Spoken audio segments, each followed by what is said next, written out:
Assalamualaikum warahmatullahi wabarakatuh.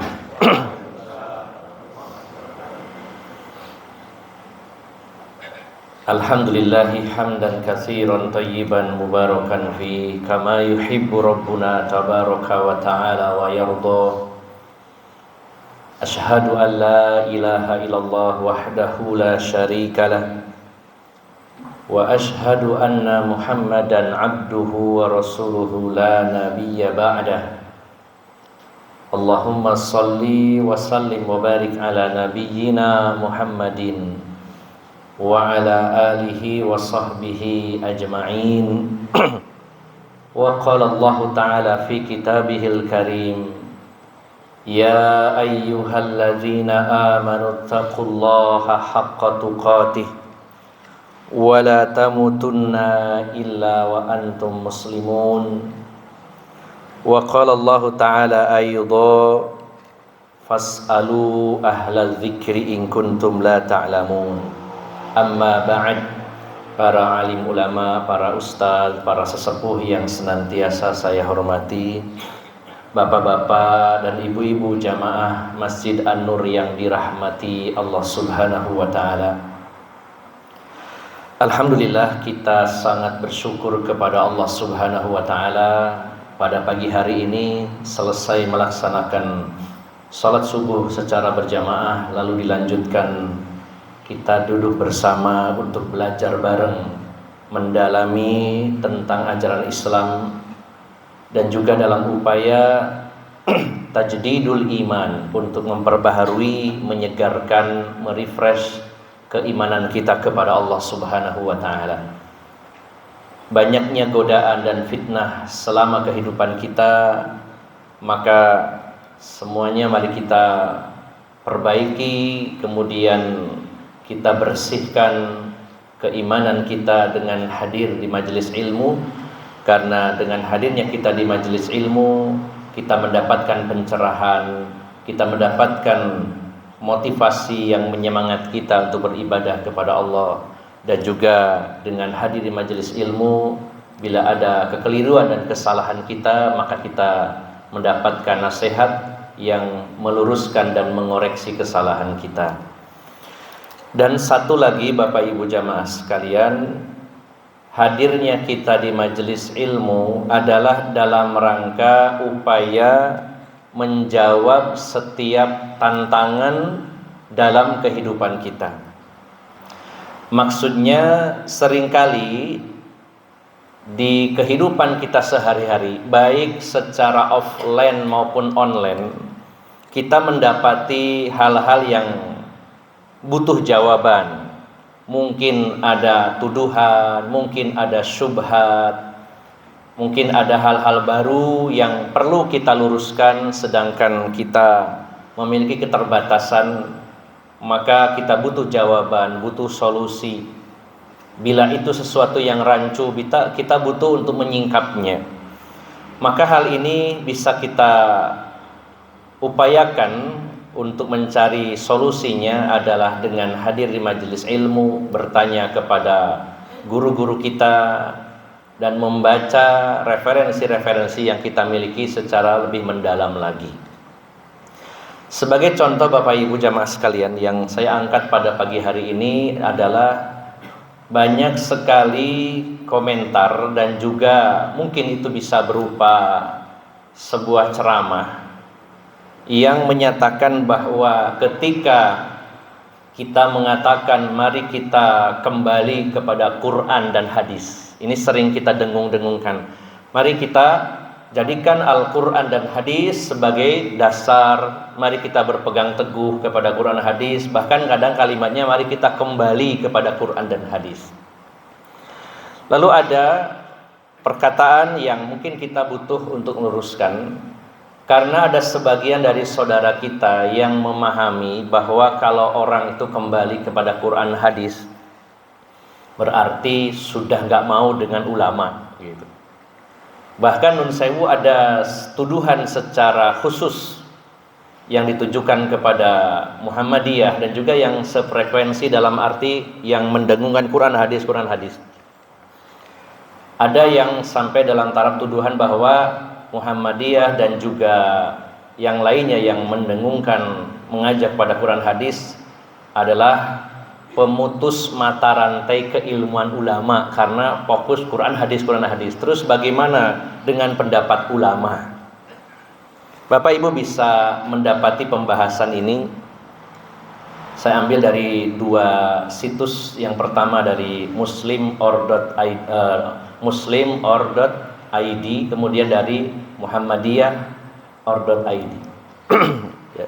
Ini memang ada pembahasan seperti ini khusus karena memang ada hal yang harus kita luruskan, bahwa ketika kita mengatakan mari berpegang kepada Quran hadis, maka ada tuduhan dan anggapan yang mungkin salah paham. Yang perlu kita jelaskan bahwa seolah-olah kalau kita berpegang kepada Quran dan hadis, berarti apa gunanya ada Imam Syafi'i, ada Imam Maliki, ada Imam Ahmad bin Hambal, ada Imam Abu Hanifah. Terus apa gunanya kitab-kitab para ulama? Wong panjenengan hanya Quran hadis begitu. Nah, ini perlu kita jelaskan Bapak Ibu jamaah sekalian. Yang pertama Bapak Ibu jamaah sekalian, kita mengatakan berpegang teguh kepada Al-Quran dan hadis adalah dalam rangka mengamalkan pesan Rasulullah SAW. Beliau bersabda, taraktu fikum amroini ma in tamassaktum bihima lan tadillu abada, kitaballahi wa sunnata rasulih. Aku tinggalkan untuk kalian dua perkara yang jika kalian berpegang kepada dua perkara ini, kalian dijamin tidak akan pernah sesat selama-lamanya, yaitu kitaballahi wa sunnata rasulih, yaitu kitabullah Al-Quran dan sunnah Rasulullah Muhammad sallallahu alaihi wasallam. Dan juga kita mengamalkan firman Allah Subhanahu wa taala. Allah berfirman, "Fa in tanaza'tum fi syai'in farudduhu ilallahi war rasul in kuntum tu'minuna billahi wal yawmil akhir. Dzalika khairu wa ahsanu ta'wila." Dan jika kalian berbeda pendapat, berselisih, maka kembalikan kepada Allah dan Rasulnya, kepada Al-Quran dan juga kepada hadis. Jika kalian mengaku beriman kepada Allah dan hari akhir, dan hal tersebut adalah lebih baik, dan lebih baik lagi adalah hasil akhirnya. Maka Bapak Ibu jamaah sekalian yang dimuliakan Allah Subhanahu wa taala, kita mengakui bahwa wahyu yang diturunkan oleh Allah kepada Rasulullah Muhammad SAW adalah Al-Quran dan hadis yang sahih, yang benar-benar datang dari Rasulullah. Karena Rasulullah menyatakan, inni utitul Qur'ana wa mislahu ma'ah. Sesungguhnya aku diberi Al-Quran dan juga aku diberi sesuatu yang semisal dengan Al-Quran, yaitu hadis-hadis Nabi Sallallahu Alaihi Wasallam. Dan Allah juga menyatakan, ma yalfidhu min qawli wa ma yantiqu anil hawa in huwa illa wahyu yuha. Maka tidaklah yang dikatakan Nabi Muhammad itu dari hawa nafsunya, akan tetapi yang dikatakan oleh beliau adalah wahyu yang disampaikan kepada beliau. Maka setelah Al-Quran, hadis-hadis Nabi, baik berupa ucapan beliau, perbuatan beliau, takrir, diamnya beliau sebagai tanda setuju, maka itu adalah wahyu juga dari Allah Subhanahu wa ta'ala. Sehingga sudah final bahwa Quran hadis adalah rujukan utama dan dasar dari agama Islam, dan juga keduanya adalah wahyu dari Allah Subhanahu wa ta'ala. Dan siapa yang berpegang kepada keduanya, maka dia tidak akan tersesat selama-lamanya. Lalu Bapak Ibu jamaah sekalian, ada orang mengatakan bahwa nek sampean iku Quran hadis to iku podo karo mangan gedang sak kulite. Saya pernah digitukan. Ketika kita menyampaikan mari kita kembali kepada Quran dan hadis, maka mereka mengatakan, sampean nek Quran hadis to, bilang gitu. Seperti orang makan pisang sak kulite. Nah, ada lagi yang mengatakan demikian. Nek Quran hadis itu ibaratnya bambu itu seutuh. Nah, di situ butuh dipecah jadi cilik-cilik. Baik Bapak Ibu jamaah sekalian. Kalau analogi yang pertama ya mewakili setidaknya ya. Dan ini perlu kita jawab. Adapun kalau yang masalah bambu itu Quran hadis itu seperti bambu utuh ya perlu dipecah. Ini perumpamaan yang kurang pas ya, karena ada kalanya kita butuh bambu itu nggak harus dipecah. Panjenengan mau bikin cagak tiang dari bambu apa harus dipecah bambunya? Justru butuh utuh. Nah ini, tapi pertanyaannya adalah bagaimana dengan kalimat yang pertama tadi? Kalau pegang Quran hadis bleng gitu kata mereka, ini dari saudara-saudara kita, berarti kita ini seperti makan pisang, tidak dioncek kulitnya, langsung ditelan bulat-bulat. Nah, maka Bapak Ibu jamaah sekalian yang dimuliakan Allah Subhanahu wa Ta'ala, maka kita jawab bahwa ketika kita memahami Quran, memahami hadis, artinya kalaupun kita membutuhkan peran dari para ulama, tapi tetap merujuknya kepada dalil, kepada Quran dan hadis. Atau dengan kata lain, bukan berarti kalau Quran hadis terus kita tidak mengatakan atau tidak meyakini, tidak mempelajari perkataan ulama. Bukankah kita juga selain mengatakan Quran hadis, kita juga belajar tafsir. Ada beberapa tafsir yang biasa kita pelajari. Tafsir Ibnu Katsir yang paling terkenal. Ada tafsir At-Tabari yang ditulis oleh Imam Ibnu Jarir At-Tabari. Mungkin juga tafsir-tafsir yang ditulis oleh ulama-ulama Indonesia seperti tafsir Al-Azhar yang ditulis oleh Buya Hamka dan lain-lainnya. Nah, ini kita jawab bahwa kalau Anda mengatakan kami memegang Quran hadis itu berarti tidak menerima tulisan penjelasan para ulama, ini sebuah kekeliruan. Kita tetap menggunakan, bahkan menjadikan referensi tulisan para ulama yang menjabarkan Al-Quran dengan tafsir-tafsir dan juga kitab-kitab turunannya. Dan kita belajar hadis juga mempelajari syarahnya. Contohnya kita ngaji kitab Bulughul Maram misalkan. Kita membaca kitab Subulus Salam sebagai syarah atau penjabaran dari kitab Bulughul Maram, atau kitab yang lain Tawdihul Ahkam dan juga kitab-kitab yang lainnya. Nah, Bapak Ibu jamaah sekalian, ini menunjukkan bahwa kita mengatakan kembali kepada Quran dan hadis bukan berarti tutup mata dari kitab-kitab para ulama yang menjelaskan Quran dan hadis. Yang jadi masalah adalah ketika seseorang mengambil pendapat ulama yang bisa benar bisa salah, lalu dibenturkan dengan ayat dan hadis yang sahih. Nah, kemudian tetap bersikukuh mengikuti pendapat ulama. Nah, di sini perbedaannya, Bapak Ibu. Artinya kita tetap membaca kitab para ulama dan kita perlu mengetahui dalil yang digunakan apa, ayat apa, hadis apa. Nah, maka kita rinci lagi, kita perlu jelaskan bahwa Allah Subhanahu wa Ta'ala menyatakan di dalam Al-Quran, memerintahkan kita bertanya kepada para ulama, sebagaimana Allah berfirman dalam surat An-Nahl ayat 43, fas'alu ahla dzikri in kuntum la ta'lamun. Bertanyalah kalian kepada ahlu dzikr. Yang dimaksud adalah ahlul ilm, yaitu para ulama. Bertanyalah kepada para ulama jika kalian tidak mengetahui. Ini artinya kita merujuk kepada para ulama juga. Nah, kemudian Bapak Ibu jamaah sekalian, dari ayat ini berarti kita bisa mengambil intisarinya bahwa manusia ini terbagi menjadi dua. Yang pertama ada ulama, di situ ada pengikutnya. Di mana pengikutnya ini Allah perintahkan tanya kepada ulama. Ya. Sehingga ada sebagian ahli tafsir yang membagi dari ayat ini manusia dalam dua kategori. Yang pertama mujtahid, yang kedua muqallid. Pernah saya bahas di sini. Ada mujtahid, ada muqallid. Yang mampu jadi mujtahid, jadilah mujtahid. Yang melakukan ijtihad. Ijtihad itu definisinya adalah istifragu al-faqih wa sa'ahu lidarki hukmi syar'i. Di pengerahan segala upaya secara sungguh-sungguh dari seorang yang faqih untuk mengetahui sebuah hukum syar'i. Jadi ijtihad itu adalah pengerahan seluruh kemampuan dengan seperangkat sistem dan alat yang digunakan untuk mengetahui hukum syar'i, apakah ini halal atau haram, ini boleh atau tidak boleh. Ini namanya ijtihad dan pelakunya disebut mujtahid.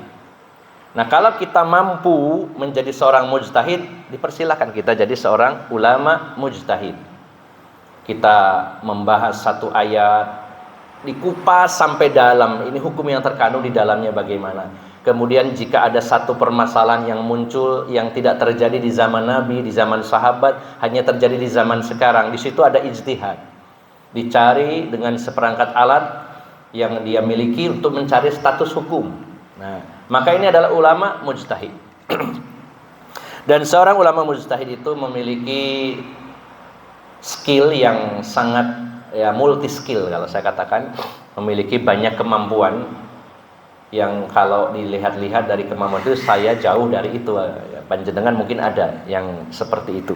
Di antaranya para mujtahid itu mengetahui secara detail ilmu tentang hadis, mana yang sahih, mana yang dhaif. Nah, kalau panjenengan ada, berarti memenuhi kriteria pertama. Oh, ini hadis sahih, ini dhaif. Sahihnya di mana, dhaifnya di mana, bagaimana penjelasan atau takhrij hadisnya.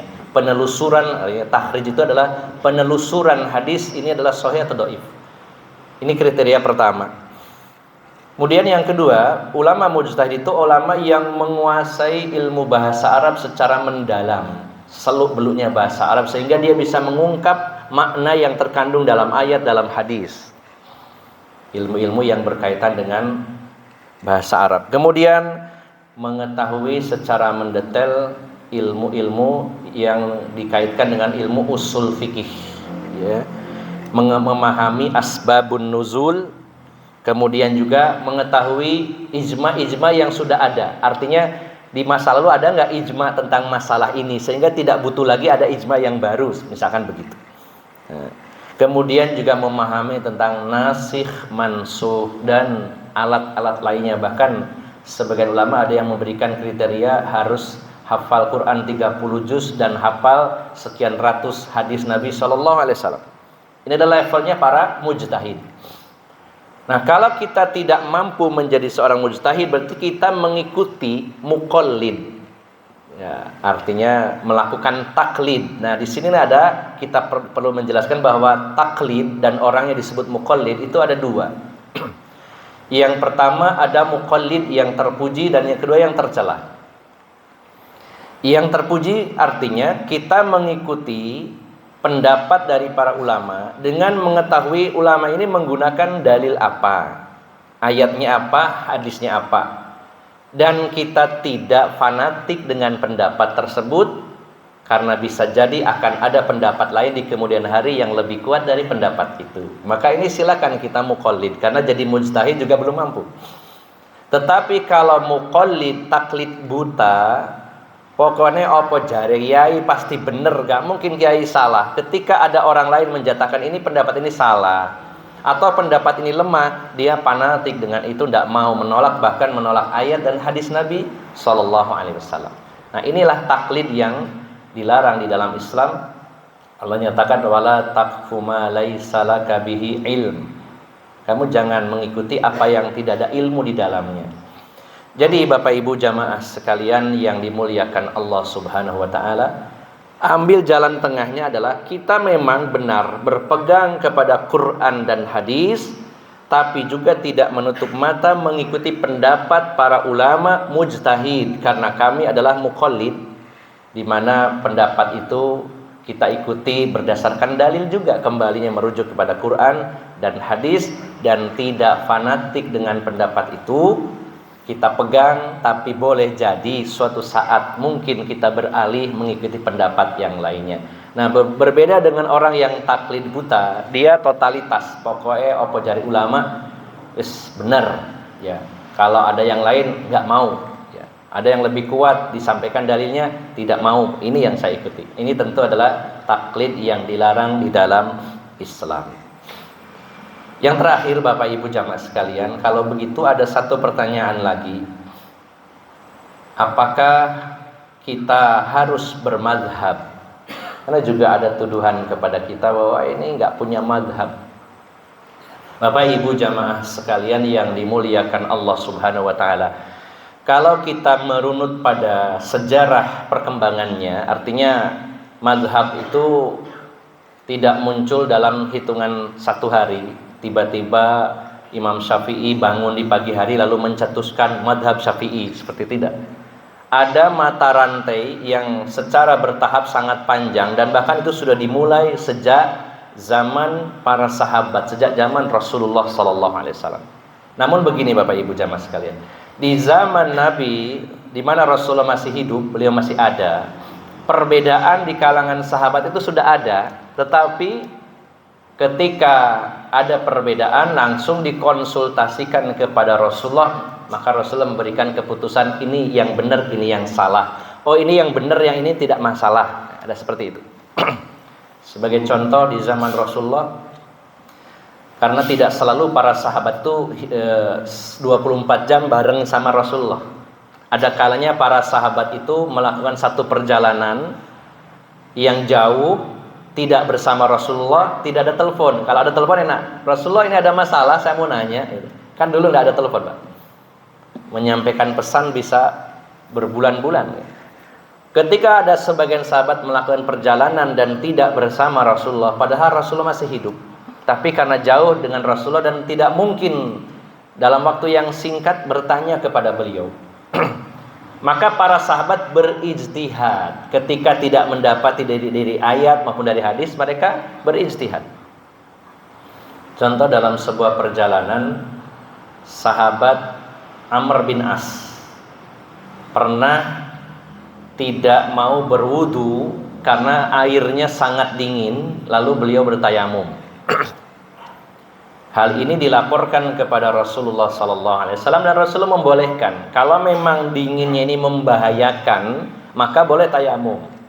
Nah, kemudian ada kasus lagi, ketika serombongan para sahabat Nabi di sebuah perjalanan tidak mendapati air, kemudian mereka bertayamum lalu sholat. Setelah itu lanjut perjalanan baru sebentar menemukan air. Maka sebagian sahabat berwudu kemudian mengulang sholatnya, sebagiannya tidak berwudu dan tidak mengulang sholatnya. Nah, ini karena tidak ada Rasulullah. Kalau ada Rasulullah langsung nanya, kalau ada telepon bisa langsung menghubungi Rasulullah. Akhirnya barulah ketika mereka pulang bertemu Rasulullah menjelaskan ada kasus kami tidak menemukan air, lalu kami tayamum. Setelah itu menemukan air, nah, sebagian kami berwudu dan mengulang sholat, sebagiannya tidak. Maka apa jawaban Rasulullah? Beliau tidak mengatakan ini salah, ini benar, tapi mengatakan yang tayamum dan tidak mengulang sholatnya sesuai sunnahku, sedangkan yang sholat 2 kali dapat 2 pahala. Ini namanya ijtihad yang direkomendasikan oleh Rasulullah Sallallahu Alaihi Wasallam. Nah, kemudian juga Bapak Ibu jamaah sekalian, ada kalanya Rasulullah berpesan dengan satu pesan yang dipahami berbeda oleh sahabat-sahabat. Pada peristiwa perang Bani Quraidah, di mana pasca perang Khandaq atau perang Ahzab, Bani Quraidah waktu itu pada momen perang itu mereka berkhianat kepada kaum muslimin, menusuk dari belakang. Selesai perang Khandaq, maka Rasulullah ketika mandi meletakkan pedang dan senjata beliau, malaikat Jibril datang. Muhammad, kenapa engkau meletakkan pedang dan senjata Anda sedangkan para malaikat belum meletakkannya? Kata Rasulullah, ada apa malaikat Jibril? Allah perintahkan kepada kalian untuk memerangi Bani Quraidah, Yahudi yang mengkhianati kaum muslimin. Maka Rasulullah bergegas mengumumkan kepada para sahabat, berangkatlah kalian lebih dulu, aku nanti menyusul, kepung kampung Bani Quraidah. Dan Rasulullah berpesan, kalian jangan sholat asar dulu sebelum sampai di perkampungan Bani Quraidah. Nah, pesannya adalah jangan sholat asar dulu kecuali nanti di kampung Bani Quraidah. Sholat asarnya di kampung Bani Quraidah. Nah, maka para sahabat berangkat tidak bareng, ya ada jeda waktu bergelombang begitu, saling menyusul. Yang berangkat duluan mengikuti pesan Rasulullah tidak sholat asar, walaupun sudah waktu asar, lanjut dulu sampai di kampung Bani Quraidah barulah sholat asar. Sedangkan gelombang kedua yang menyusul di belakangnya, ketika asar mereka sholat asar dulu baru melanjutkan.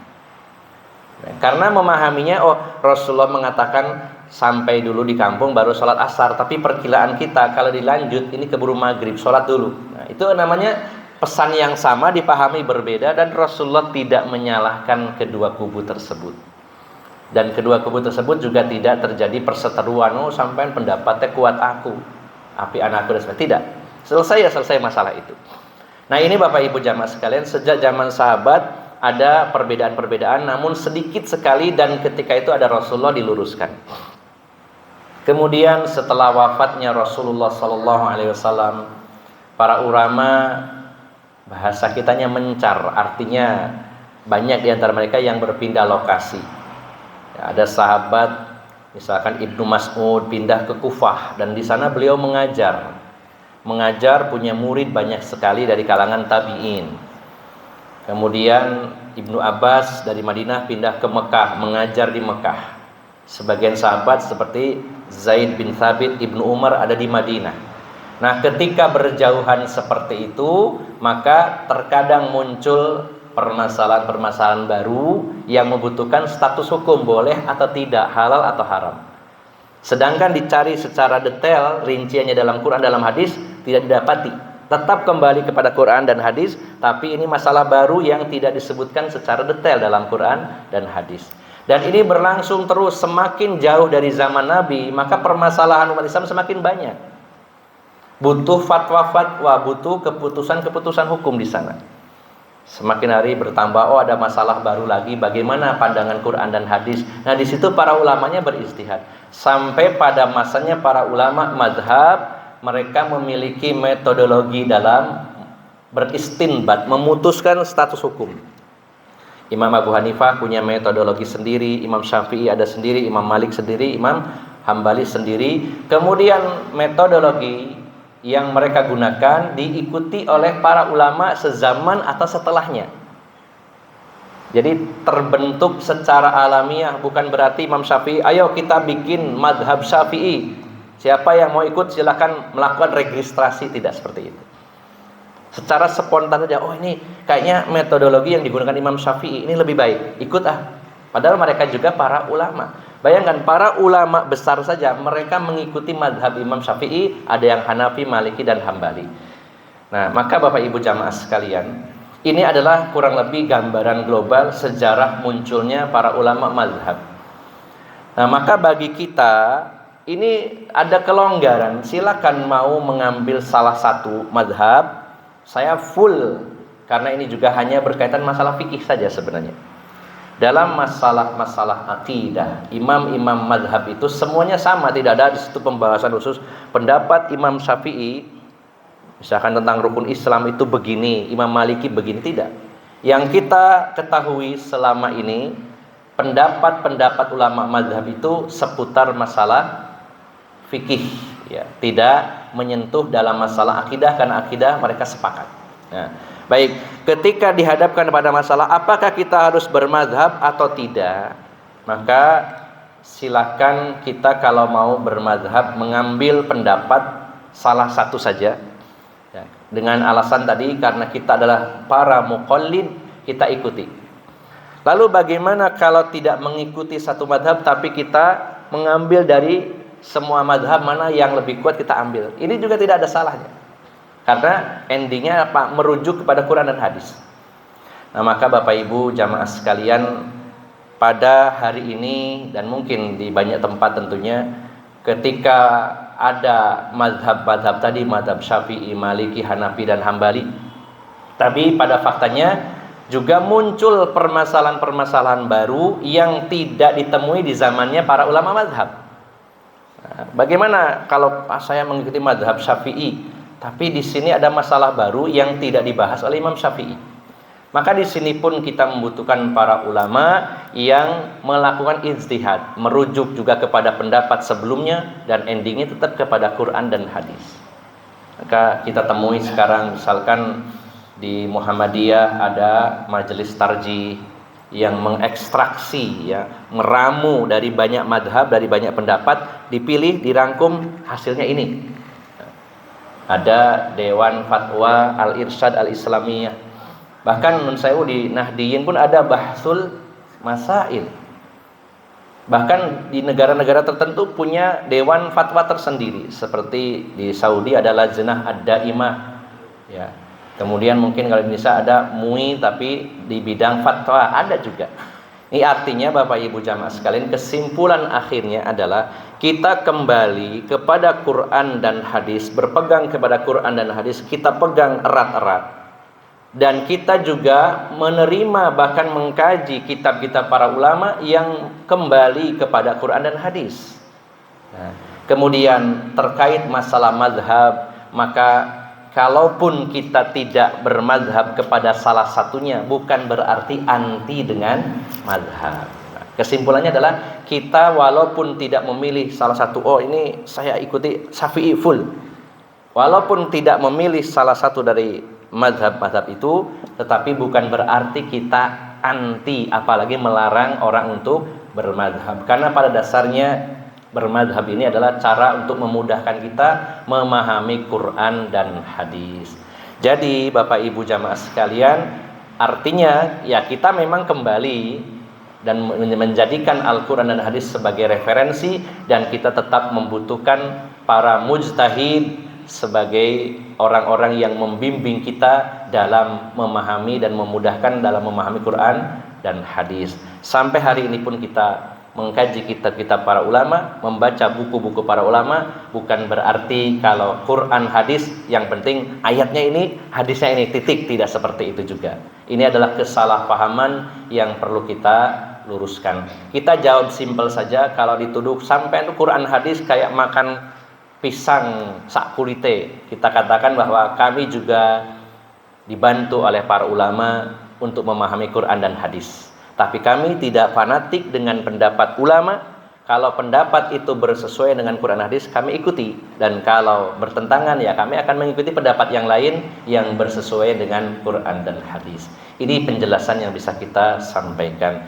Mudah-mudahan sebagai tambahan pengetahuan bagi kita semuanya dan sebagai pencerahan, dan supaya kita bisa menjawab setiap tantangan yang ada, menjelaskan dengan baik kepada saudara-saudara kita yang mungkin salah paham atau belum paham tentang kita. Demikian Bapak Ibu jamaah sekalian, semoga bermanfaat. Mohon maaf atas segala kekurangan.